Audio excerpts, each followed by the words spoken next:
السلام علیکم ورحمۃ اللہ وبرکاتہ۔ اعوذ باللہ من الشیطان الرجیم، بسم اللہ الرحمن الرحیم۔ رب اشرح لی صدری ویسر لی امری واحلل عقدۃ من لسانی یفقہوا قولی واجعل لی وزیرا من اہلی رب زدنی علما اللہم فقہنا فی الدین اللہم صلی علی محمد وعلی آل محمد۔ الصوم فی ضوء القرآن، روزے قرآن مجید کی روشنی میں۔ روزہ اسلام کے 5 فرائض میں سے ایک فرض ہے۔ روزے پہلی امتوں پر بھی فرض تھے۔ روزے کا مقصد گناہوں سے بچنے اور نیکی پر چلنے کی تربیت دینا ہے۔ ارشاد باری تعالیٰ ہے، یا ایہا الذین آمنوا کتب علیکم الصیام کما کتب علی الذین من قبلکم لعلکم تتقون۔ سورہ البقرہ آیت نمبر 183۔ اے لوگو جو ایمان لائے ہو، تم پر روزے فرض کر دیے گئے ہیں جس طرح تم سے پہلے انبیاء کے پیروں پر فرض کیے گئے تھے۔ اس سے توقع ہے کہ تم میں تقوی کی صفت پیدا ہوگی۔ گویا کہ رمضان کا اور روزے کا اصل مقصد تقوی ہے۔ اور تقوی کیا ہے؟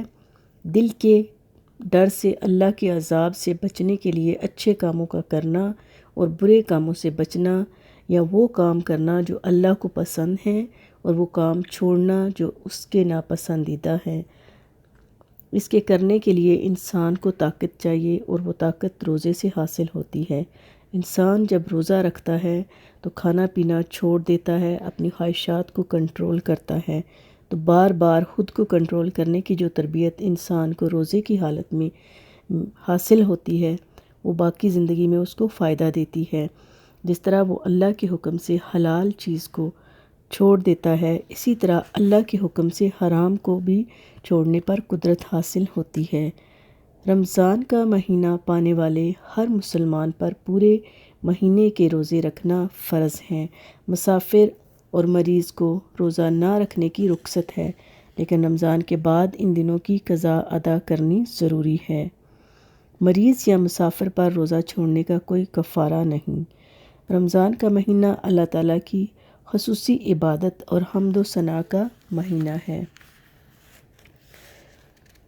قرآن مجید کی آیت نمبر 183 میں ارشاد باری تعالیٰ ہے، رمضان وہ مہینہ ہے جس میں قرآن نازل کیا گیا، جو انسانوں کے لیے سراسر ہدایت ہے اور ایسی واضح تعلیمات پر مشتمل ہے جو راست دکھانے والی اور حق کو باطل کا فرق کھول کر رکھ دینے والی ہے۔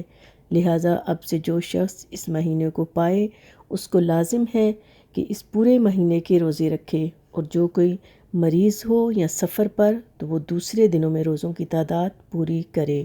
تو اللہ تعالیٰ تمہارے ساتھ نرمی کرنا چاہتا ہے، سختی نہیں کرنا چاہتا، اسی لیے یہ طریقہ تمہیں بتایا جا رہا ہے تاکہ تم روزوں کی تعداد پوری کر سکو۔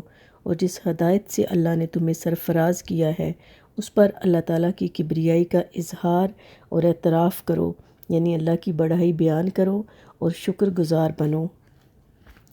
رمضان المبارک میں رات کے وقت بیوی سے ہم بستری کرنا جائز ہے۔ افطار سے لے کر صبح صادق کے طلوع ہونے تک کا وقت روزے کی پابندی سے مستثنیٰ ہے۔ دوران اعتکاف میں رات کے وقت بیوی سے ہم بستری کرنا منع ہے۔ سورہ البقرہ آیت نمبر 187 میں ارشاد باری تعالیٰ ہے، تمہارے لیے روزوں کے زمانے میں راتوں کو بیویوں کے پاس جانا حلال کر دیا گیا ہے، وہ تمہارے لیے لباس ہیں اور تم ان کے لیے لباس ہو۔